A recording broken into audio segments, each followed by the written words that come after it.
Okay alright, এখানে একটা problem দেখানো হচ্ছে এবং সলভ দেখানো হচ্ছে। সেটা হচ্ছে, প্রবলেমটা হচ্ছে আপনাকে এমন একটা প্রোগ্রাম সেট করতে হবে যেটাকে আপনি ৩১-এর মধ্যে ৭ থেকে ৩১-এর মধ্যে শুধু অড নাম্বারগুলো বের করতে হবে। অড মানে বিজোড় আর ইভেন মানে জোড়। অড নাম্বারগুলো বের করতে হবে। তাহলে এখানে কিভাবে কি করছে, সো প্রত্যেকটা নাম্বারের মধ্যে যাইতে হচ্ছে আপনার ৭ থেকে ৩১-এর মধ্যে। তাহলে এটা লুপিংয়ের মাধ্যমে করতে হবে। তাহলে এখানে ৬০ থেকে চাচ্ছি আমি, তাহলে ভারের আয়ের মান ৭ রাখছি এবং আয়ের মান যতক্ষণ পর্যন্ত ৩১ সমান বা তার ছোট থাকবে ততক্ষণ পর্যন্ত লুপটা চলতে থাকবে। আচ্ছা, এখানে কন্ডিশনটা কিভাবে ইউজ করা হয়েছে দেখেন। আইকে এখানে ভাগ করা হয়েছে ২ দিয়ে। তার মানে ২ দিয়ে আইকে ভাগ করে যদি ভাগশেষ 0 থাকে তাহলে সেইটা কি হবে, 0 থাকলে সেটা হচ্ছে ট্রু। আর ২ দিয়ে ভাগ করে যা বাঁচবে, যেটা যদি 0 না থাকে সেটা হচ্ছে ফলস, তাই না, বাই ডিফল্ট। তাহলে এখানে আমরা কি চাচ্ছি, যদি যদি এইটুকের মান 0 না হয়, আই ভাগ ২ এর মান যদি 0 না হয় তাহলে সেটা ট্রু হবে। আর 0 হলেই সেটা ফলস হবে, তাই না। তাহলে আমরা চাচ্ছি কি বিজোড়টা। তাহলে এই আইকে ২ দিয়ে ভাগ করে যদি ভাগশেষ 0 না থাকে তাহলে সেটাই তো বিজোড়, তাই না। আর 0 থাকলে সেটা তো জোড়।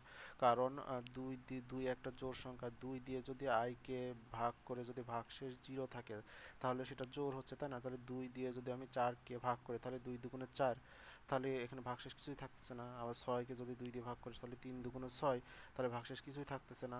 যদি ৮কে ২ দিয়ে ভাগ করি তাহলে ৪ দুগুণে ৮, তাহলে ভাগশেষ কিছুই থাকছে না। কিন্তু যদি ৯কে ভাগ করি তাহলে ৪ দুগুণে ৮ আর বাকি থাকছে ১, তাহলে হচ্ছে ৯, তাই না। তাহলে ভাগশেষ ১ থাকতেছে। তাহলে এইটার মান, যদি আয়ের মান ৯ হয় তাহলে ২ দিয়ে যদি ৯কে ভাগ করি তাহলে ভাগশেষ থাকতেছে ১।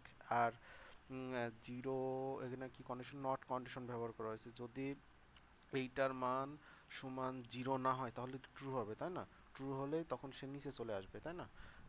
তাহলে যদি আয়ের মান ৯ হয়, ২ দিয়ে যদি ৯কে ভাগ করে তাহলে ভাগশেষ থাকতে ১। তাহলে এই ১, 0-র মান ১, 0 সমান ১ না। হুম, ১ সমান 0। তাহলে এটা কি হচ্ছে, যদি আই আই ভাগ ২ এর মান যদি 0 না হয়, মানে নট অপারেট না হয়, তাহলে তো ট্রু। আর হলেই সেটা ফলস হবে, তাই না। তাহলে ২ দিয়ে যদি আইকে ভাগ করি, বর্তমান ইটারেট শব্দ কি, আয়ের মান 7, ইটারেট শব্দ বর্তমান। তাহলে ২ দিয়ে 7কে ভাগ করলে ভাগশেষ থাকতেছে কত, ৩ দুগুণে ৬, ভাগে থাকছে ১, তাই না। তাহলে ১, এখানে 0 সমান ১ না, মানে ১ যদি 0 সমান না হয় তাহলে সেটা ট্রু। ট্রু হলে পারে তাহলে সেটা এখানে চলে আসছে, বর্তমান রিটায়ার শব্দটা প্রিন্ট হয়ে যাবে, তাহলে সেটা ৬০। এবার পরে রিটায়ার শেষ যাবে, বর্তমান রিটায়ার শব্দটা হচ্ছে আয়ের মান হচ্ছে ৮ পরবর্তীতে। তাহলে ২ দিয়ে যদি ৮কে ভাগ করে তাহলে ভাগশেষ ৪ দুগুণ ৮, তাহলে ভাগশেষ থাকে 0। তাহলে 0 আর এই 0 মিলে যাচ্ছে। তার মানে আমি এখানে কন্ডিশনটা কি, যদি না মিলে তাহলে সেটা ট্রু হবে। 0 0 মিলে যাচ্ছে তাহলে ফলস, তাহলে সে এখানে এটা আসবে না। পরবর্তীতে যখন ৯ কি ২ দিয়ে ভাগ করলে ভাগশেষ কত থাকছে, ৪ দুগুণ ৮ আর বাকি থাকছে ১। তাহলে ১ আর এই 0 সমান কিন্তু না, তাহলে ট্রু। তাহলে এখানে আসবে, তাহলে বর্তমান ডেট শব্দটা প্রিন্ট হবে, সেটা ৯। এভাবে সে বিজোড় সংখ্যাটা বের করবে। আর যদি আমি এখানে জোড় সংখ্যা বের করতে চাইতাম তাহলে এখানে নটের জায়গাটা নটটা তুলে দিলে হয়ে যেত, নট 0 সংখ্যা চলে আসতো। ঠিক আছে। এই যে আমি যদি নটটা তুলে দিই, দেখেন নটটা যদি তুলে দিই, আম, এবার নটটা যদি তুলে দিই দেখেন এবার কি হয়। আমি এটা প্রিন্ট করাচ্ছি,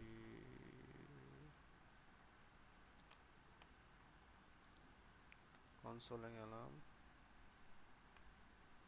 আর দেখেন খালি জোড় সংখ্যাটা চলে আসছে, জোড় সংখ্যাটা চলে আসছে। ঠিক আছে। যদি আমি এখানে বিজোড় চাই তাই জন্য আমি নট অপারেটর ইউজ করছি, এই জন্য এখানে আমি নট অপারেটর ইউজ করছি। দেখেন এবার বিজোড় সংখ্যাগুলো চলে আসছে। ঠিক আছে, এই হচ্ছে ব্যাপার।